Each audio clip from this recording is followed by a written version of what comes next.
You're watching Delta Daybreak.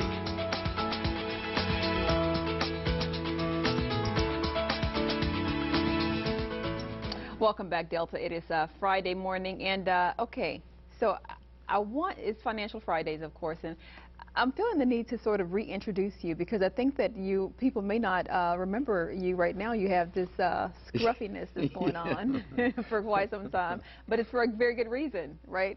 Right.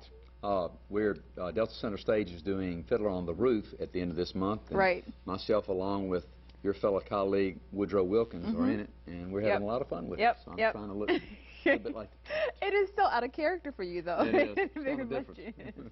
Anyway, well, today we're speaking specifically about estate planning, and you just mentioned to me that as of December 1st, there is no more federal estate tax. As of January 1st. Or, I'm sorry. Oh, January 1st. January 1st. What did I say?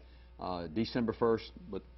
As of January 1st, right? There's no more federal estate tax. Right. So good news for folks out there planning.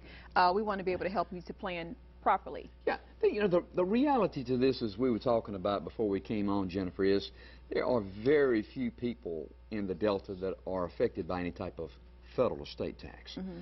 But I thought it would be interesting to look at what's going on right now as we speak. Mm-hmm. We've certainly seen over the last 2 years a lot of activity coming out of Washington, D.C., with actions such as stimulus packages, the TARP relief for certain financial institutions, the debate on national health care, the issues of our federal debt as our government is trying to get us out of this economic recession we're in.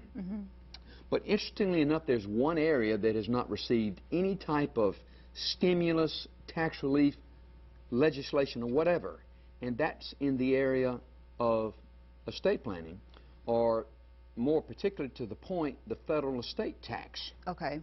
Now the federal estate tax, I must say, first of all, our viewers, has been around since 1916. So this is not just something that started and quit. But what's happened is a federal estate tax is a tax levied at death, levied at the time of the death of a person. Okay. If his or her estate exceeds a certain level or threshold. Okay. Now, and what is that threshold? Well, it's changed over the years. It was very, very low in 1916. They've changed it over the years depending on certain legislation and stuff. But the last major revision to it, Jennifer, was in 2001, where Congress enacted that the threshold for the estate tax would be $1 million. And what that means is anybody who died that had an estate over $1 million potentially would have a tax on any amount of assets above that threshold. Okay, all right. So that's a lot of money. Okay, right. What's happened this past decade since 2001, they've increased that threshold every couple of years to the point where last year the threshold was $3.5 million per person. Okay, wow, that's a lot. Yeah, it is. So what does this mean for just regular folks like me?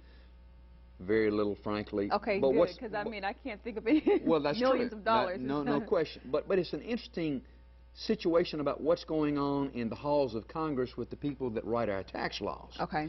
What this means is they put a little